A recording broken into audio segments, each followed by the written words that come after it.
Can good design shape a better world? At Monocle's Quality of Life conference in Barcelona this September, we'll be putting that question to the people who already are. Join leading designers, architects, and creative leaders as we explore how design intersects with culture, business, and everyday life. Plus, great food, excellent company, and plenty of Catalan charm. Find out more and book your seat at monocle.com/conference.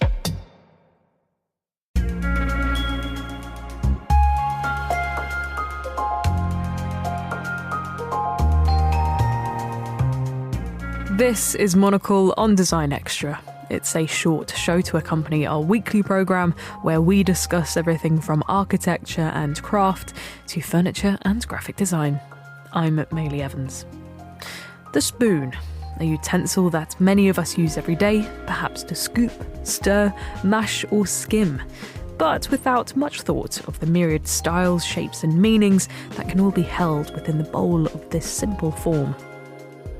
In the United States, the Mingei International Museum in San Diego is bringing this tool to the fore in their current exhibition, Across the Spooniverse. It reflects on the various uses of this instrument, be it traditions at home shared with family, preparations of food and drink for celebration, and even some of the spiritual gestures that are synonymous with the spoon.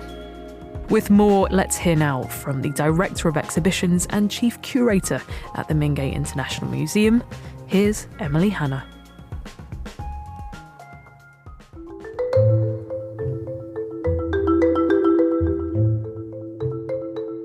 Spoons seem sort of ho-hum, but in fact, they have all this wonderful symbolic meaning, and that became apparent as we were looking at objects in our collection and in private collections in the area and then doing further research. It just became really evident that this object that's used to stir and mash and feed and transfer has a lot of meaning for people, and they hold a lot of memories for people. That was the beginning of this show. We're a global museum. We have 30,000 objects from around the world, objects of daily use, objects of craft and design. It was important to me to look globally at spoons. I didn't want just from one ethnic group, from one country. So I really wanted people to come in and see that people all over the world are using this same kind of object that they're very familiar with, but then come away with a sense of wonder, of design, and also of symbolic meaning. And then think about spoons in their own lives and spoons that they remember from their family and their heritage. There are some that have marvelous stories. There's a spoon with a hornbill on it from West Africa, and hornbills are primordial animals in many places in West Africa because of their behavior. They mate for life. You can observe them if you're out in the field. Sometimes animals become symbolic on spoons. There are some spoons with portraits of ancestors, and if you think about that an ancestor is often thought of as the source of abundance, the source of nurturing. And so, of course, you would have an ancestor on a spoon. There's a medicine spoon from Tibet, absolutely beautiful, silver. There are hammered copper leaves from a kiln in Japan that are used to scoop out tea leaves. There's a bamboo water dipper from Japan that is used in a tea ceremony. There are natural objects like gourds that you hardly have to do anything to make a spoon. There are seashell spoons, and you really start to think about all these different materials that can be used as a spoon that you don't have to do much to. And then there are others that are so elaborately fashioned that you marvel at the design and the technology that it took to make them.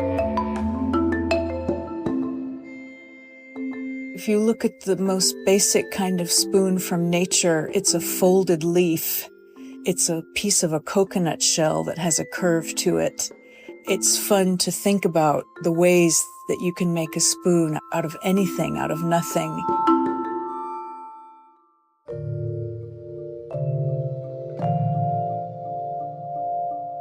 We have contemporary objects from wonderful contemporary makers, some here in San Diego, some further afield.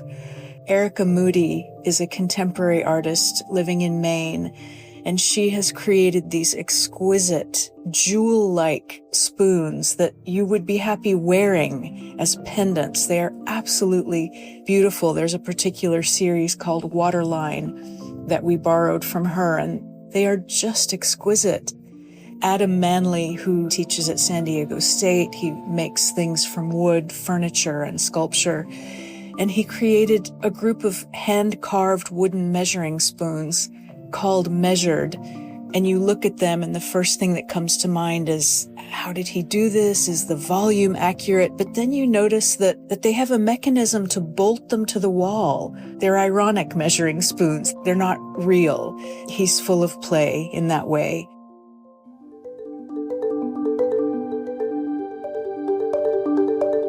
The very word Mingei means art of the people, celebrates the unknown craftsman. There are so many people around the world making incredible objects that we cherish, made by hand, and we never know who that person is.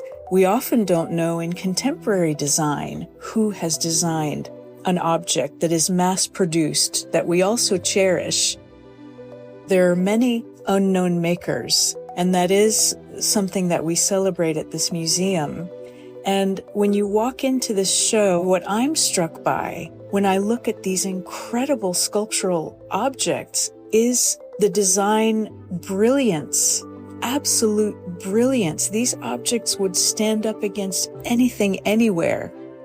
There were modern artists in Europe who were influenced by objects like this spoon. Giacometti, in fact, made a sculpture called Spoon Woman that was influenced by an African spoon. You just have to stand in awe that people were making these incredible objects, and very probably and almost certainly they were well known in their own communities for this brilliance. It's just that we can't acknowledge them personally today, but we stand in wonder at what they created.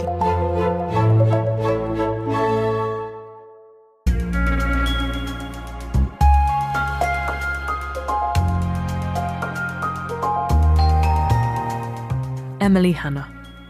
Across the Spooniverse is on at the Mingei International Museum in San Diego until the 17th of August 2025. That's all for this week. If you're eager for more design stories, then listen to our main programme, Monocle on Design, airing on Tuesdays at 8 p.m. London time. Or if you prefer print, you can pick up a copy of Monocle magazine. It's available on all good newsstands now. Today's episode was produced by me, Maylee Evans, with editing help from Hunter Wang. Thank you very much for listening.